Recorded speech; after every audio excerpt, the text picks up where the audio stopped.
Já havia gravado vídeo aqui falando da diferença existente entre livre-arbítrio e livre-agência.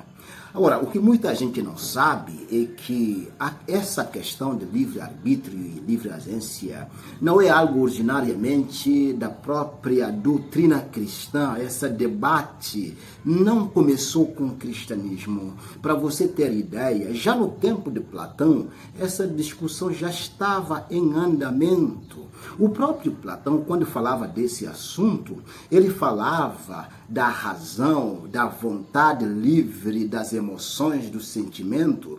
E o Platão, na sua concepção, a razão era a rainha, ou é a rainha de todas essas partes. É a rainha das emoções, da vontade e, portanto, controla de alguma forma essas partes, esses elementos. Mas ao mesmo tempo que Platão dá essa concepção, ele também entende que a vontade, ela mesmo sendo controlada pela razão, ela é difícil ao mesmo tempo de ser controlada. Porque para Platão, a vontade tende-se a inclinar para o mal. Mas a opinião predominante entre os gregos, pensadores gregos, é que a vontade é livre. Ela é livre para fazer sua escolha, para decidir fazer o que quer, se para fazer o mal ou se para fazer o bem. Dito isso, devemos perceber que essa ideia da liberdade da vontade que é defendida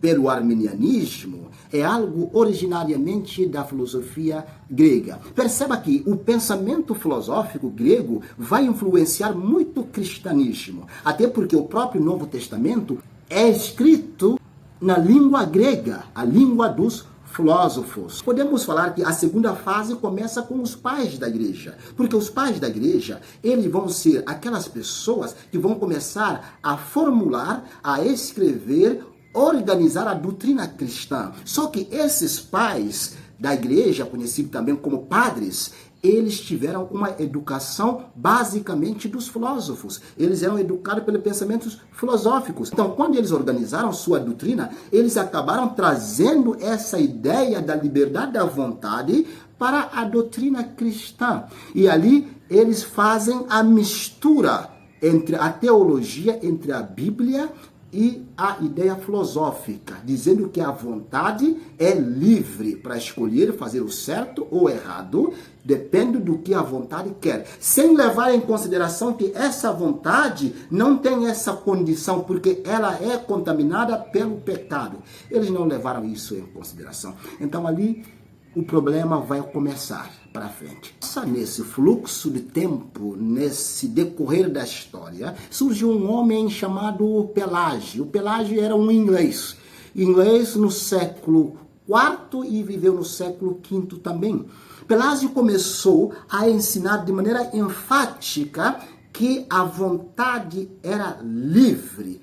Ele estava ensinando assim, baseado nos ensinamentos dos pais da igreja. E quando ele começa a espalhar de maneira enfática esse ensinamento, surge outro homem no século IV também, e século V, conhecido como Agostinho de Hipona. É leste africano de país Algéria. O Agostinho de Hipona vai combater esse ensinamento de Pelágio, mostrando que a vontade não está livre, que a vontade está escravizada pelo pecado e, portanto, não tem como escolher fazer alguma coisa conforme quer. Que essa vontade está sendo atrapalhada o tempo todo pelo pecado, de forma que não é livre. A discussão nesse período do século IV e V entre Pelágio e Agostinho foi tão tensa e calorosa que organizou-se um concílio. E nesse concílio o Pelágio foi condenado como herético e Agostinho saiu como vencedor. A partir desse momento do século V, os ensinamentos de Agostinho de que o homem não tem livre arbítrio para escolher o que ele quer fazer, se não escolher apenas o mal e a maldade que é fabricado pelo seu coração. A partir do século V, até chegar século XVII depois de Cristo, isto é, depois da Reforma, surge outro homem novamente na história da igreja, conhecido como Jacob Arminio. Jacob Arminio era um holandês. Ele começou a retomar aquele ensinamento de Pelágio que já fora condenado no século IV e V da cristandade. E quando ele começa a ensinar esse tipo de assunto, esse tipo de doutrina no meio da igreja ou na faculdade teológica, ele foi enfrentado por outro homem conhecido como Francisco Gomaro. Francisco Gomaro também é outro holandês, muito capaz, tanto quanto Agostinho de Hipona. E Francisco Gomaros enfrenta Pelágio e demonstra que essa doutrina não é verdadeira. Mas não foi fácil para convencer Armínio de que o seu ensinamento era errado, porque ele buscou recorrer aos pais da igreja, mostrando que o que ele estava ensinando tinha fundamento nos pais da igreja, os primeiros pais da igreja.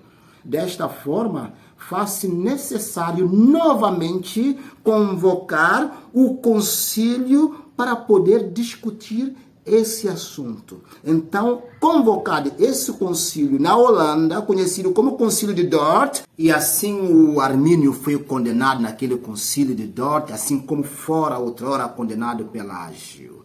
Perceba que essas situações que nós entramos de discussões, da ideias de Armínio, de Calvino, de Pelágio, todas essas coisas, muitas vezes entramos nessas discussões sem entendermos direito a origem dessas coisas, porque são questões complexas que envolvem a filosofia, a história e os pais da igreja. Por isso, essas coisas não podem ser tidas como coisas mais importantes, como se estivessem em cima da nossa fé em Cristo Jesus. A nossa fé em Deus Pai e em Cristo é muito mais importante e mais relevante que essas ideologias.